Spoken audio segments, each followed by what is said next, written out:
coming your way in the next 20 minutes. If you stay with us, the news is also live on DSTV, channel 279, and streaming on Facebook at TV3 Ghana. Do join us with your thoughts and comments. We take the details now.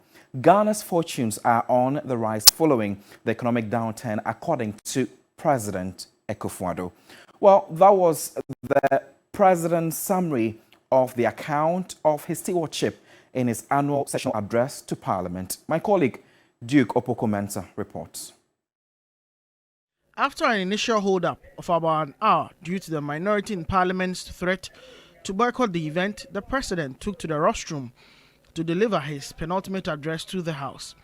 He began by touching on the security and safety of the state, bemoaning the crisis in Boko and assuring that he will supervise a transparent election in December. He urged the Electoral Commission to work with the political parties to resolve electoral issues. The president indicated that government and the Attorney General's insistence on challenging court decisions had saved the country 10 trillion Ghana cedis.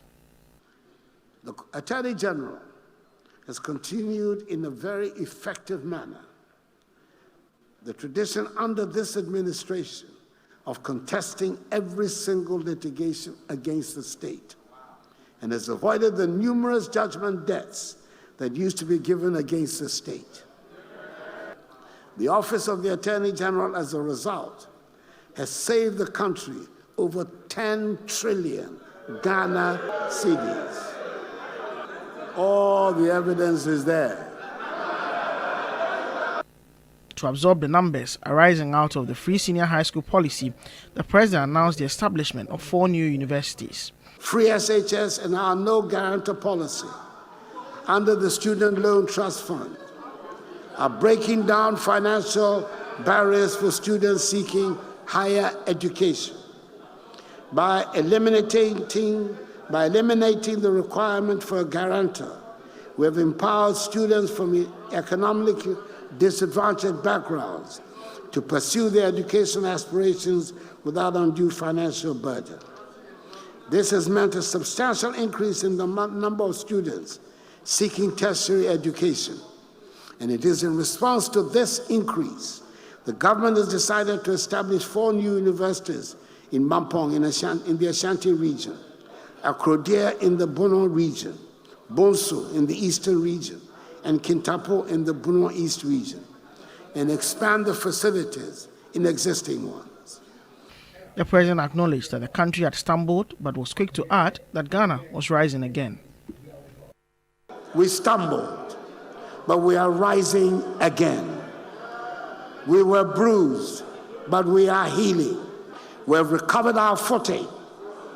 We have dusted ourselves off. And now we face tomorrow with confidence.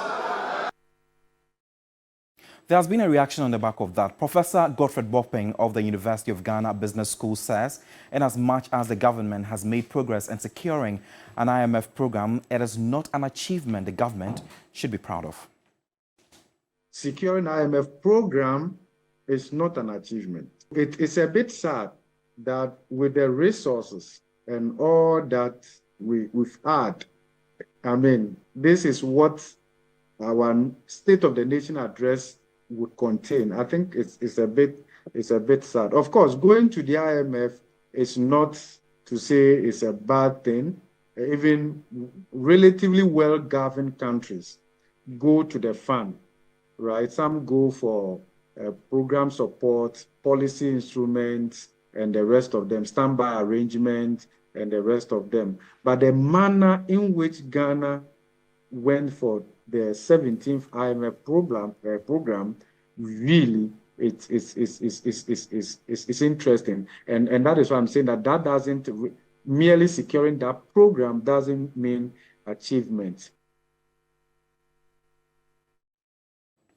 While the minority expressed disappointment that the president failed to address youth unemployment and corruption, the majority stated that it was a message of hope. Generally, I am disappointed that for a man who rode on the wings of corruption and unemployment and promised to deal with corruption and unemployment, 7 years after he got the presidency, using these two especially, in his last but one State of the Nation address, speaking for over 2 hours, he failed to use the word corruption. He failed to use the word unemployment. That for me is a testimony of his abysmal performance. The president placed a lot of emphasis on the education sector more than the other sectors. That goes to indicate the commitment of the president in investing in human capital. The best endowment any country would have. It's not their gold or their oil, it is their human capital.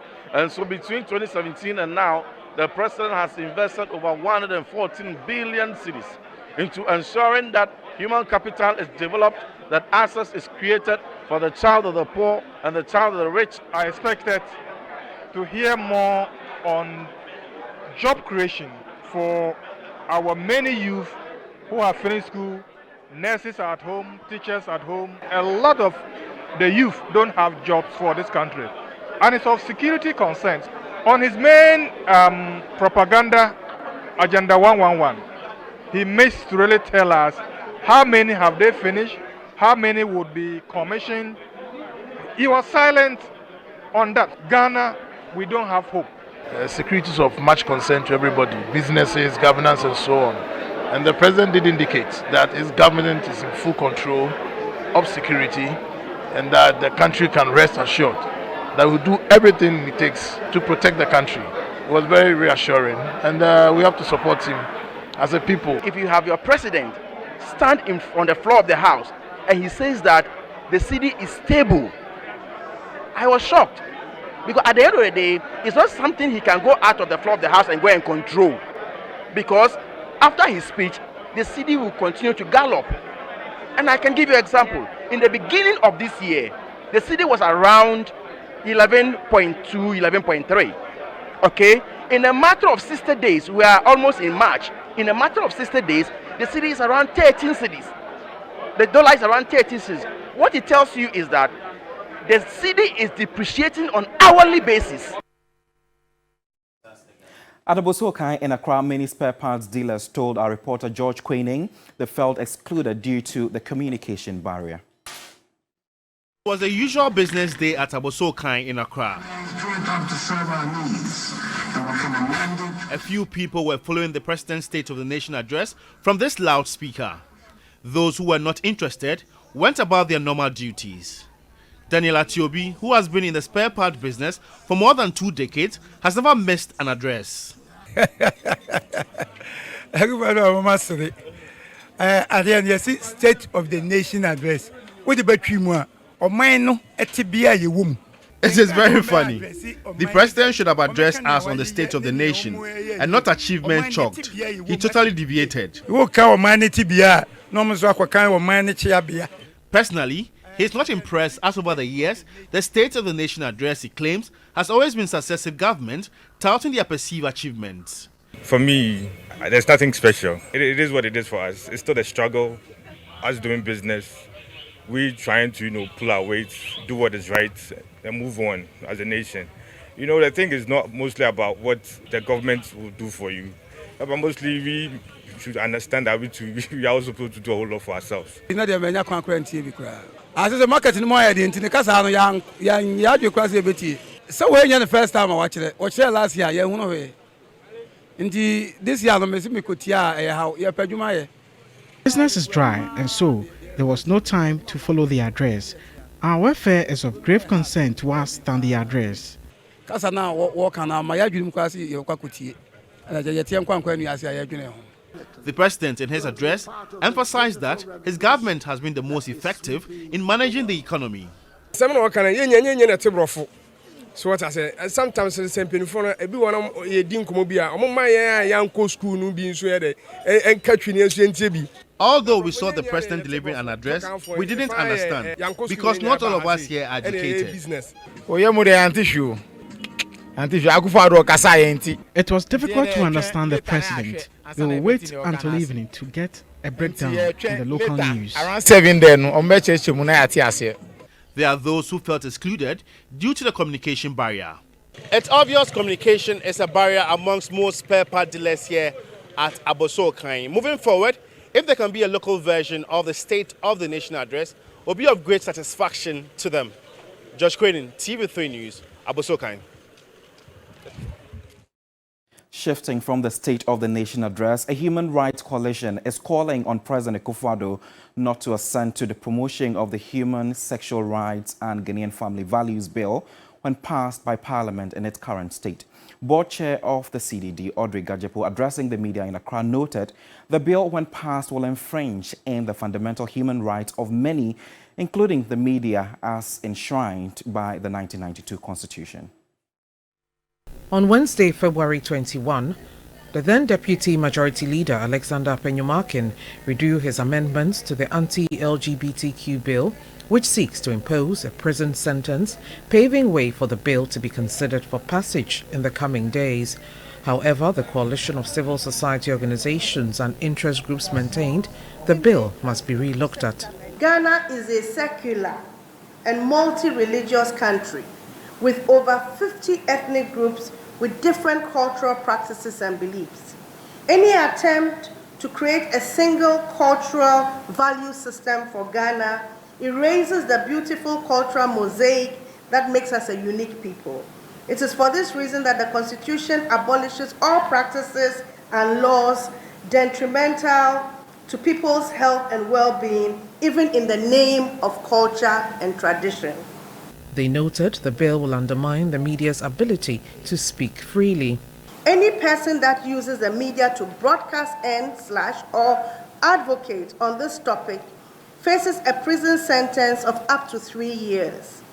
This places a heavy restriction on journalists, bloggers, influencers, and various social media users who produce or publish content, especially those who work in the field of human rights. They want the president to block the bill when passed by Parliament. They believe the bill in its state will negatively affect the democratic gains of the country. As a result of this, we urge the president not to assent to the Human, Sexual Rights and Family Values Bill 2021. Let's go to the Central Region now. A demolition exercise at Gomoa Budumbram in the Gomoa East District of the Central Region has left many Liberian nationals stranded.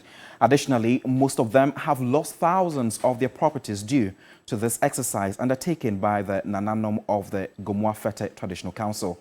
Let's more on this report. Leaders of Gomoa Fete led the exercise in a bid to clamp down on criminal activities in the area. According to them, the area has become a hideout for criminals who have been terrorizing residents. They intend to relocate traders along the roadside, impeding the construction of the Kaswa Cape Coast Highway to the site. Victims expressed their disappointment, stating they were not given prior notice. All time say, okay, maybe to next week or 2 months time we coming. You both should be able to pack your things to be able to leave. But you cannot come and jump on early morning while people sleeping in the house and you breaking houses on them. It will not be good. They spoil my house. I got 4 children. This early morning, before I could make my mind, just see the tractor, before I could make my mind, everything just, I don't really know, I'm really confused. Like, strong people, where will they go? Where are they going to stay? Our situation is very particular now. So we need people to come to our aid. It's not easy. Our women, there are some who fed up in the hospital, our children were wounded. And so even the sleeping places, basically we are thinking about a school building to arrange for some classes for people to be sleeping there. And that's the situation we find ourselves. A Liberian refugee in Ghana. Since 34 years, we have been here, 1990. Hey, I know what happened. In the early half of 2021, government announced an intended demolition of the refugee camp based on the allegation that the camp has become a hideout for criminals and partly because peace has also been restored in Liberia. We'll definitely have our cameras there subsequently to bring you updates. Still in the Central Region, the chiefs and people of Aguna Kwenyako and the Aguna East District of the Central Region have protested against an attempt by the Minerals Commission to give concession to a company to mine close to the town's water treatment plant. The paramount chief of Agona Punyakon Traditional Council, Nana Ampem Dakong IV, alleged that the Mineral Commission has given over 20,000 miles square land as concession to a company to mine without the consent of traditional authorities in the area. He called on President Akufo-Addo to intervene to avert any future misunderstanding. Nkrata ebano afunen nda Mineral Commission ochira Mineral Commission adichia Mineral Commission We are fed up of the documents coming from Mineral Commission giving people permission to mine on our land.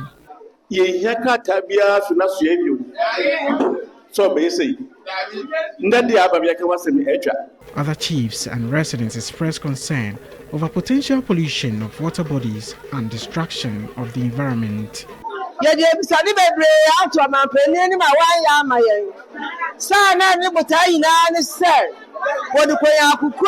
We have made so many appeals to the president, but he would not mind us.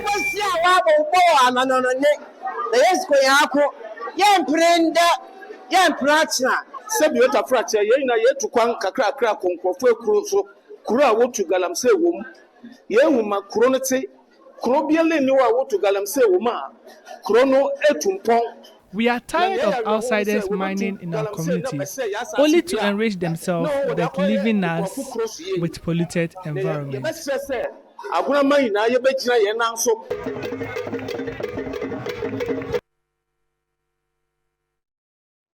And that's it for the news this morning. My name is Godwin Asidwa. There's more news if you log on to 3news.com. New day continues shortly. Do stay with us and have a good morning. Bye-bye.